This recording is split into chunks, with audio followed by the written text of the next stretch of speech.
Welcome to the Wealth Venture podcast, and here in the studio we got Dr. Tane Taylor. Welcome to the show. Thank you, Don. Thank you for having me here. And I know you're busy. You cancel your trip to Taiwan today, and for us, so really appreciate it.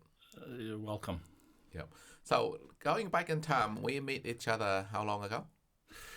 Interesting, because you were, when you asked me to invited me to come and have a talk about this. Yeah. I went back to my notes and looked up, and actually it was in 2012. 2012. 2012. Yeah. Okay, that's we when first met. that movie 2012, the world's supposed to be ended. Okay. So I remember clearly on a Sunday afternoon, I went to the medical clinic in Manukau. At the time, when I went through my stressful business life and the recession hit, and I was just recovering from it, and I had tinnitus, and I went to many ear specialists, and no one could fix my ear. And on a Sunday afternoon when I went there, you were at the clinic, and you gave me some advice about my ear, and then you come in the following week, and what happened from there? Well, yes, that's part of the story, and like us doctors say, you came just in time. Yeah. For your tinnitus, and because it actually resolved itself, and I'm happy to take the credit for that. Yeah.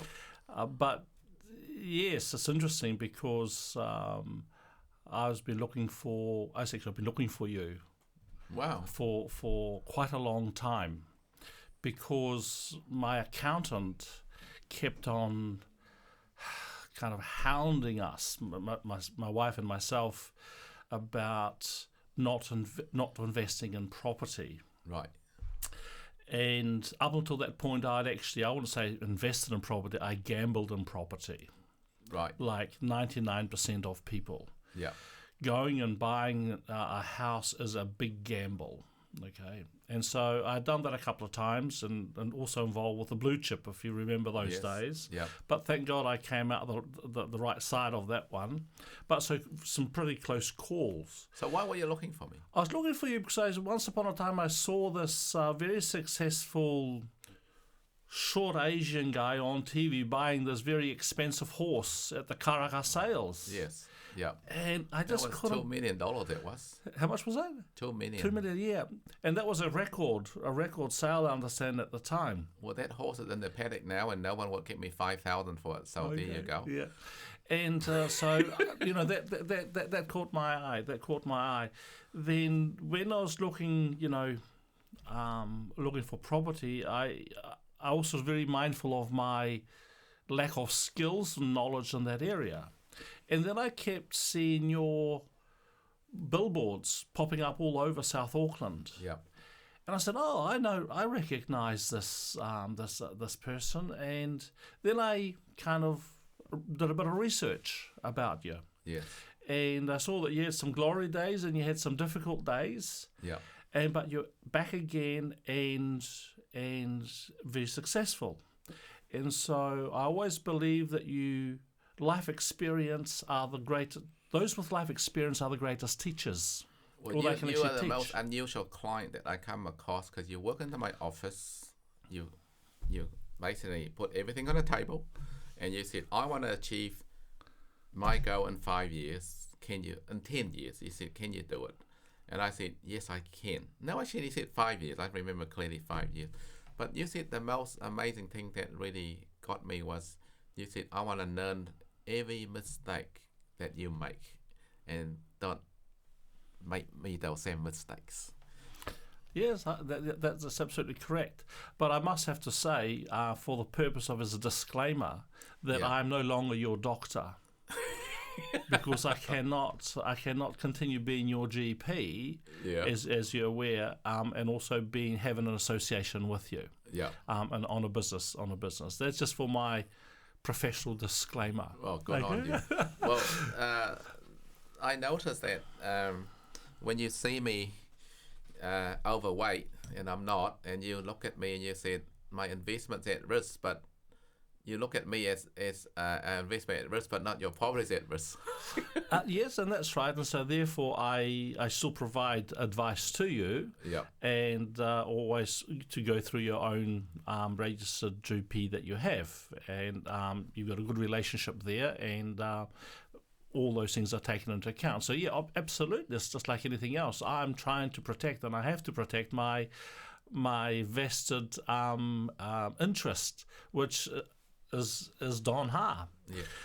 Why I say that is because, you know, from that whole journey, what is about 2012 to now, you know, we've managed to actually achieve some mind-boggling transactions.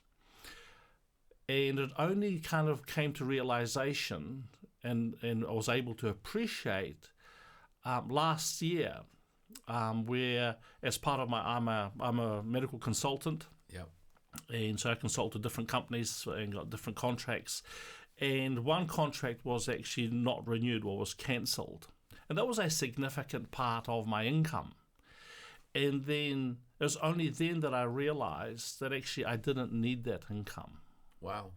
Because through the team that's been created and the portfolio that we've created, I don't need that income at all. When we first opened our book up like today, we wrote a plan, didn't we? Yes. And we had a plan that what we must achieve in 5 years. Yes. I remember clearly the day that you came to my office was when it was for the 4th year. And you asked me, you said, do you know what day it is today? And I said, no, I don't, because I'm so busy. And he said, it's 4 years to the date. You set a goal that you achieve me in 5 years. You achieve it conservatively in 4 years. Absolutely. How was that feel for you when that happened?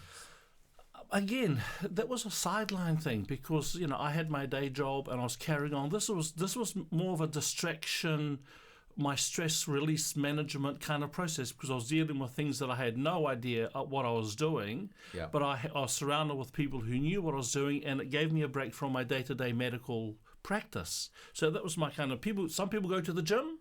Yes. I mix with a different group of people, which clears my mind, and I think it's a healthy thing. But I hadn't realised that the significant, because actually on that first meeting we set some rules. Yeah. And we still follow them today. Yes, and we still follow them today. And so basically the rules were, you do not take any money out. You're going to put some money in first. Yeah. Whatever we make, we put back in again and put out again. So it's reinvesting. Okay. And, you know, as a medical practitioner, we do earn good money. So we do live a comfortable life. So actually I didn't need that money. So I just kept on putting in there.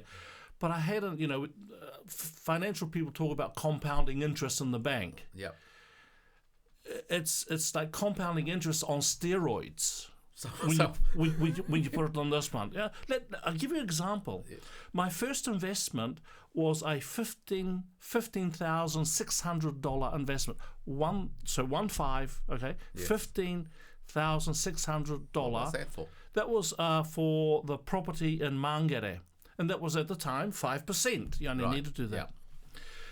In 2 years, and through all that time, so everything else was financed from the bank. Yes. It was rented out for 2 years. The property market lifted, made $110,000 profit. What year was that in? Out of that. That was in 2014. Okay. Okay. So 15,000 turned into 110,000. And that was having a physical house. I can't remember that probably. That was the first one. That was the first one. Then you tried to sell me off the plans. Yeah. And I had actually been burnt with that beforehand. So as you know, I was absolutely adverse to that. But because the first property was sound, solid, I had something, and all this thing is about trust. And that's what we learned together. We have to trust each other. And I put another $8,600 times 3, because there were 3 houses off the plans that we bought in Takanini. That's right. Sunlight Estate. Yes, yeah.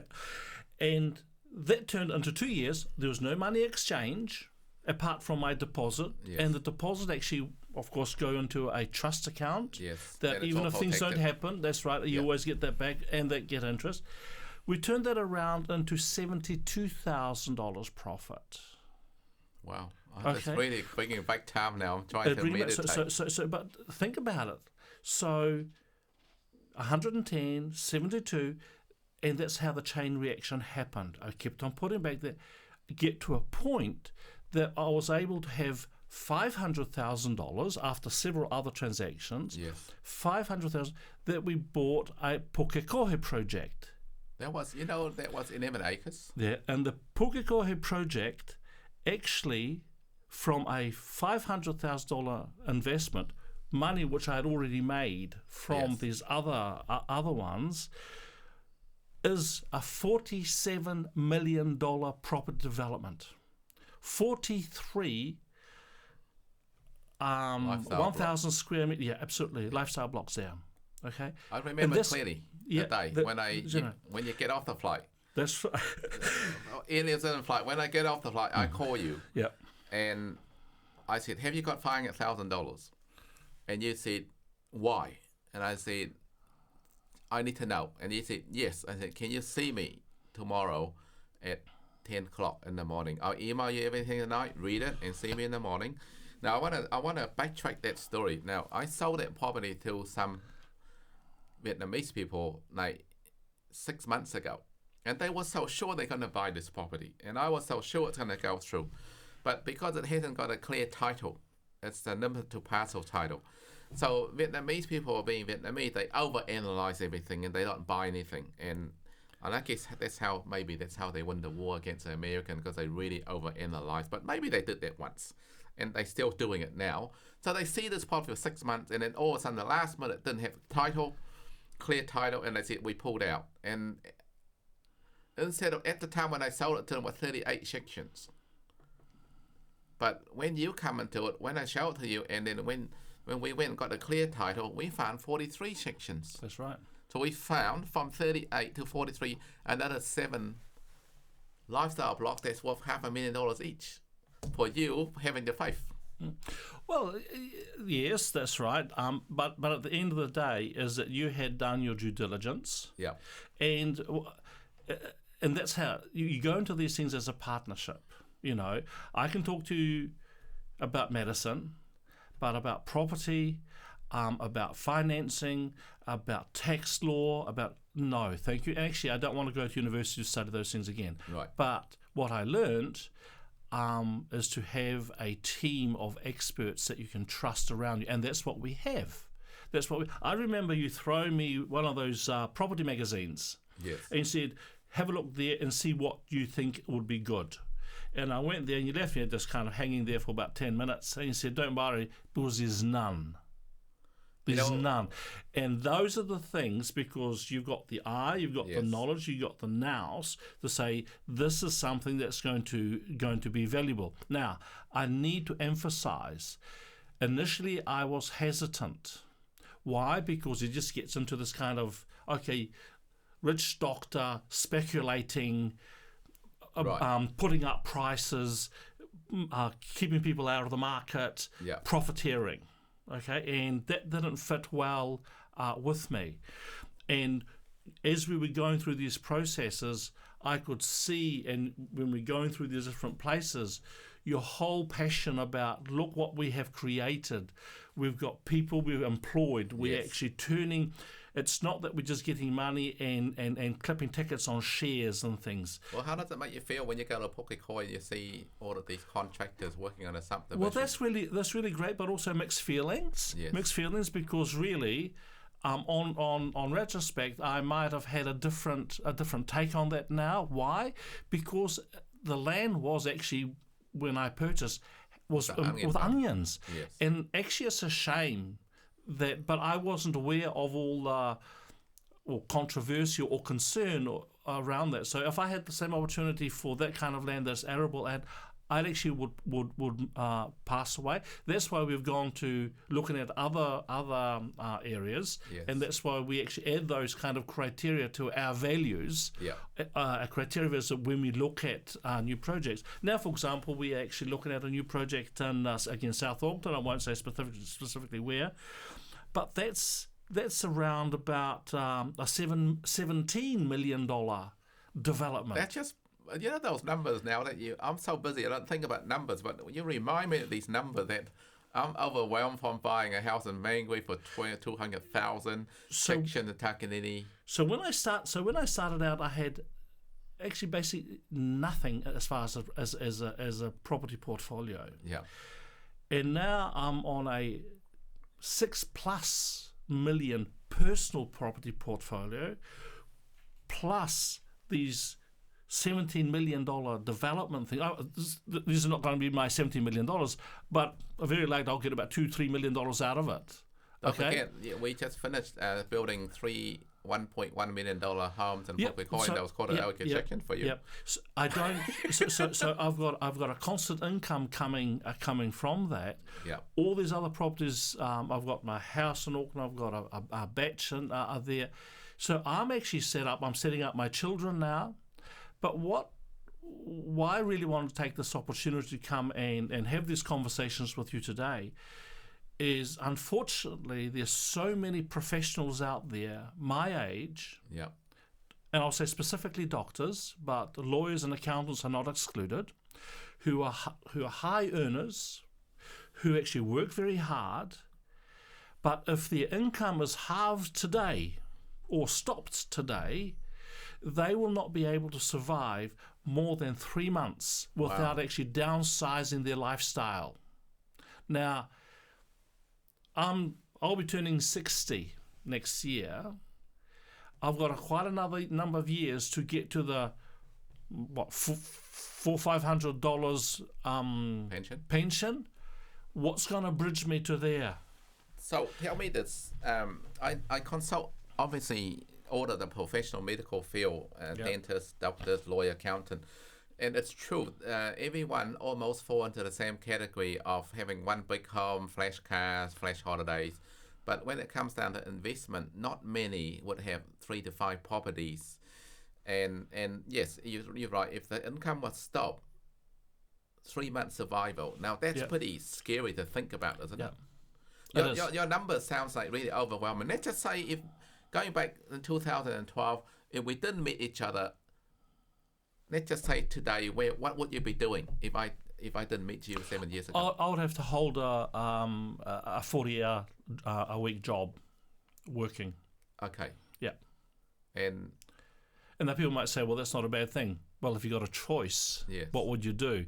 I do now what I want to do, what I enjoy doing, because I want to, not because I have to. Man, just imagine if I can do that for all the Kiwis in this country. Unfortunately, I can't reach everybody at once. Well, no, I'm just so touched by your results and stories. It's more than that. You wanted to do something for other people. I take it to a different level. I think people like myself, professionals who are on a good income, have an obligation to look forward, that they're not going to be reliant on the government, not because it's not enough, but I think it's not appropriate. They should take responsibility. They should not be claiming the pension. We are in a position to be able to provide for ourselves, so those who government needs to support can and should support, but not me taking that unnecessary. I'm entitled to. I will be entitled to. I've paid my taxes, but I'm in a privileged category here, and actually that's why we have to actually put the sounds out there. People, if you want, you should come. I first started. I went to Property Apprentice, and I've got no qualms putting their name out there, because when I went there with my wife, and we sat down. I was embarrassed because I felt better than them. Because I was a doctor. Yeah. But I went there, I kind of bit the bullet and sat down, and there were about 30 other people there, and I learned 2 things. What's that? From that presentation. I learned that because there's all people from all kinds, okay? And people who had been started on that journey, had been successful and all that. I realized it's doable. And 2, that you have to have the skills or be part of a team with the skills. Yep. You just can't dial up a real estate agent and expect them to do the best for you.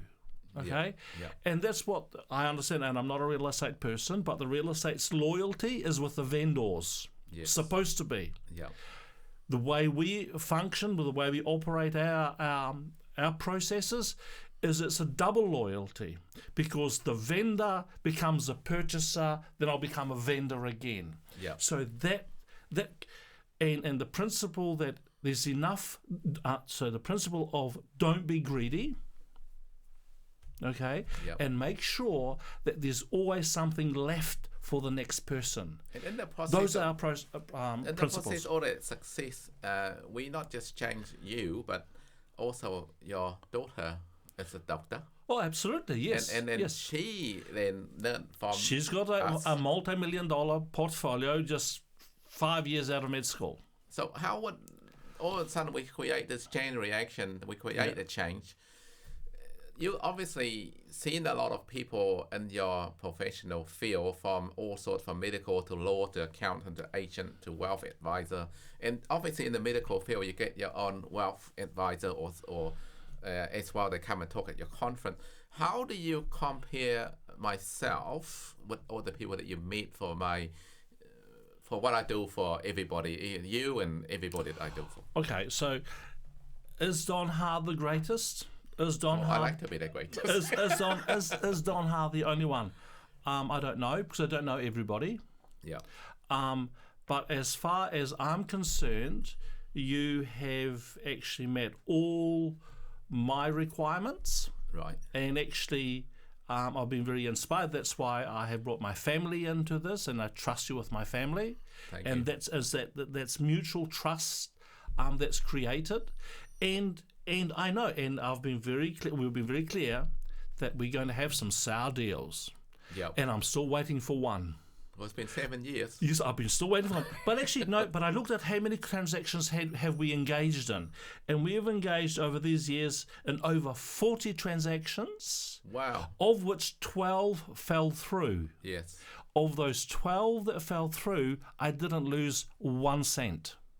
There you go. Why? Because it's actually backed. It's backed within the current laws. Everything's up and transparent. Yes. It's within trust. We pay our taxes. We don't do any kind of thing, where to save here, no, everything. There's the number that our accountants kept on saying, it's 33.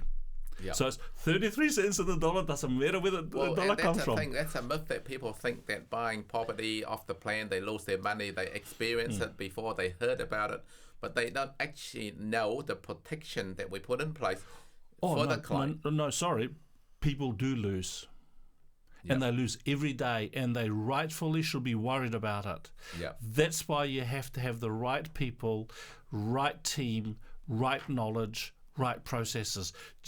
And that's what I said at the beginning of this conversation. Yes, no, I haven't invested. I've actually gambled in property. Even my own house that I bought, the first house that I bought in New Plymouth. Yeah. By the time I bought it and sold it, I lost about 40 grand, and that's the New Plymouth. That's when the times when the interest rates was double figures of 13-15%. Okay, but the key thing is that there's apartments out there. People buy and lose money. Yes, I do. They're absolutely apartments out there. They're not even built. People buy and lose money, and that's why you have to have experts there to go. And the way the team that I've got together, we are all in it. We all invest in the same things. We take projects that are not too big, they're size that we can actually handle ourselves. We mitigate the risks. If it doesn't go through, you make sure that everybody is taken care of. And it has got nothing to do with the market. At this point in time, you only see me in here now, but what's your opinion on the team that I have to back your investment and your support? Oh, it's absolutely. In fact, you don't even know about class. your investment. You just go and do your medical field every day. You just come and sign when we call you in. Well, that's right. And so, In fact, I remember the other day when you came in, I call you in and you said, what are you going to call me in for? And I said, you got this apartment that I sold you, and guess what? You come in and sign this document, you make $125,000 today. Wow. That's pretty cool, eh? Yeah, but even before that, because you would ring me up and said, Tana, you need to buy this property. I said, why? Because it's the right property. And my question, does it meet our criteria? Does it meet our plan? Is it within the plan? Yes. Yeah. Then why ask me? So we take the emotional things out of it. And you know what? You make those decisions. You want to fast track wealth more than a lot of our other students, because what happened is, like, once we advise people for 1 or 2 years and they go sidetrack, they become experts. Yes. And they said, nah, I don't need Don anymore. Even my own family, my brothers, they do the same thing. They go and bought a property, it was covered up or was burnt down years ago and it was reclad, and then they didn't tell me they bought it, and then next minute the neighbor parked the truck next to it and it didn't have the brake on. Roll into the house, boom, there you go, damage the house. My own brother did that. So I guess that if you were good at medical, and if I come to you and I said, today I got some blockage in my head. No, actually, I wanna bring this back. This is actually true. You never ask me a question about properties. I never ask you a question about medical, because that's your expert field. I think 3 years ago I went and saw you on Sunday again, and you assessed me and you touched my stomach and you said, I need to get you to the emergency hospital. And I said, why? He said, I need to take your appendix? Appendix, yeah. And I said, when? And he said, right now. And because of our agreement, I agreed to it. But just as well that I listened to you, I went to Minimum Hospital, and man, you know what? I don't like going to hospital, and I don't believe in is it anesthetic, or what's that thing they put you to sleep called? Yeah, anesthetic. Okay, anesthetic. So I'm the sort of guy that no one can change me, because I don't believe in medical. And next minute when they woke me up, Mr. Ha, it's all done. What they taking on my appendix. So, but you saved me. Yeah. If I did not come in that Sunday and you did not say, get your bloody ass to this hospital right now, well, actually, what would happen? Well, actually, the credit should go to your wife. Because actually your wife was the one who was insisting you'd come and see me, and then she took it from there. But actually it was your wife. Okay. Well, look, so I remember that day, that decision making. Let's just say if I didn't go for a week, what would happen to me? Oh, your life would have been at risk. It doesn't mean that you'll die necessarily, but it could be pretty messy after that. If the appendix had bursted, and it doesn't mean that it's equal with death, but it means a lot of suffering. I gotta say that I pay a lot of taxes.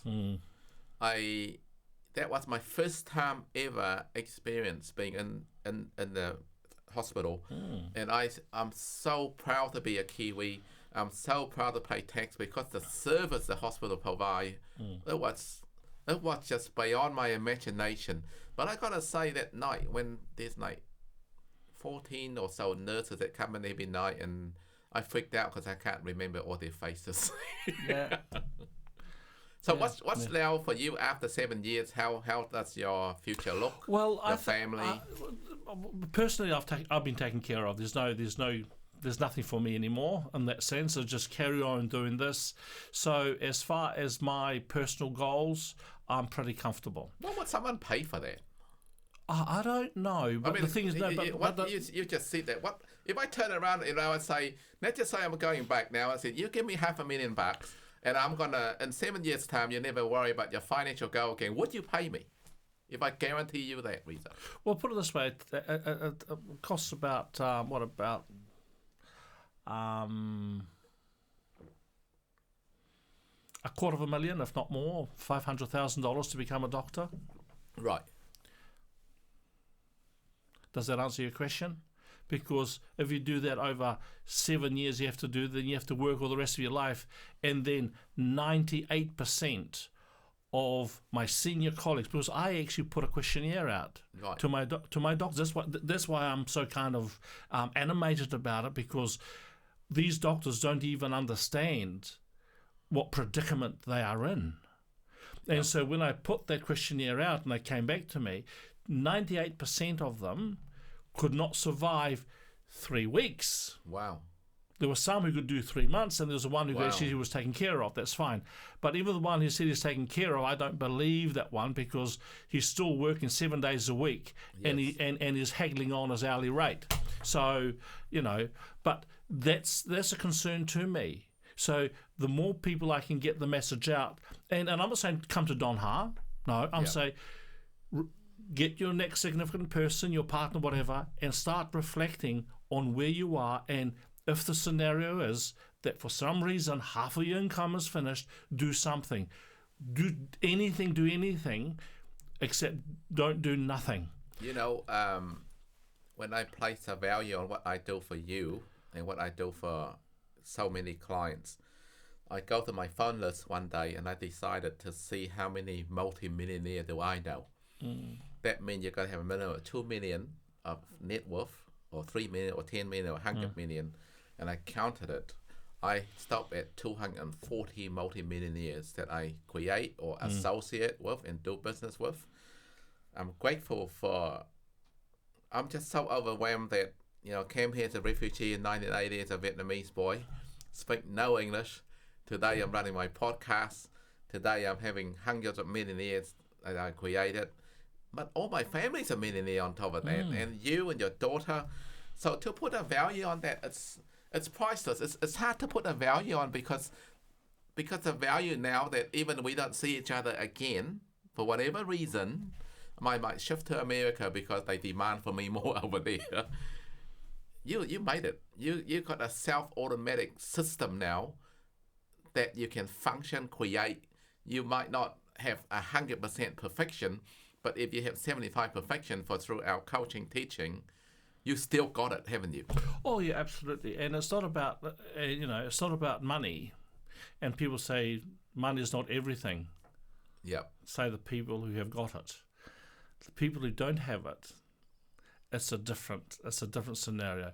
What it does, it takes away a lot of that stress burden of day to day. It makes you much more giving, and you start thinking about the other people. Your instinct is always look after yourself, okay? But now you can be much more charitable. Yes. And you've got means to do things, But the medical profession, I think they are actually quite blinded, and the lawyers and the accountants, they earn good money while they're working, but as soon as they stop, So if somebody come and approached me and said, in 5 years' time, you're going to have this multi-million-dollar portfolio, how much would I pay for it? Yeah.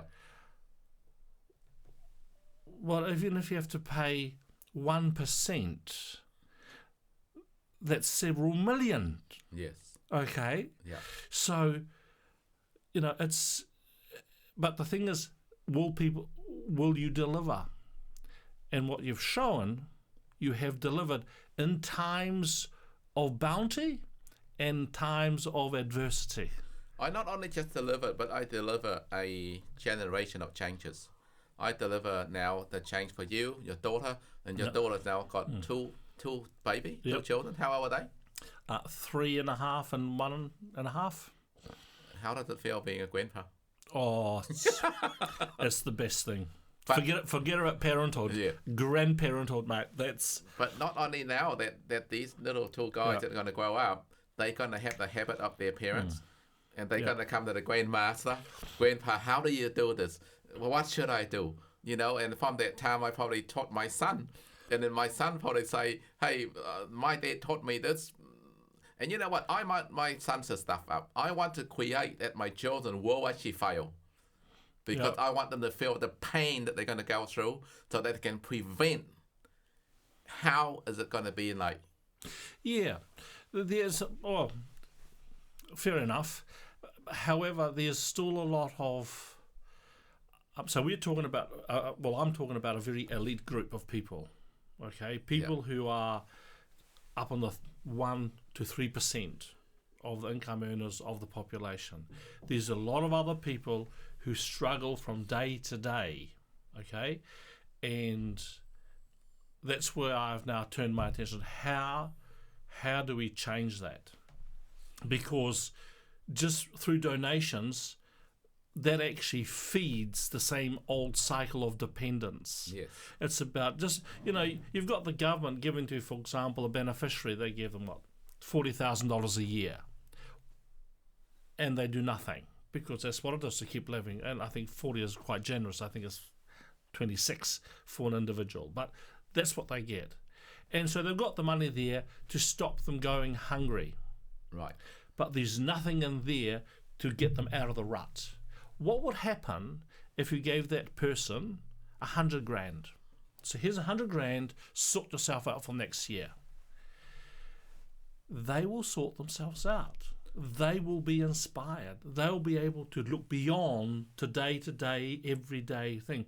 But we're not thinking about that because we are brought up in an environment where we actually feel good because we're given a donation. And actually, that's like fuel to a fire. What would your advice be to the medical field? Sorry, can I just cut in? We just have to make this the last question, Don, because we've got 2 other groups out here waiting. So we need to ask this question and then wrap it up, please. What would your advice be to the medical profession that you work in, and the accountant, the lawyers, about wealth ledger that we are providing, what we going to provide? Open your eyes, look at your situation, work something out. If you want to lead, Don Ha could be your solution. Cool. Thank you. And look, we can talk forever here in this podcast, but let's save it for the next podcast. Okay. So, go enjoy your day, and thank you for coming. Excellent. Thank you, Don. Thanks. Cheers.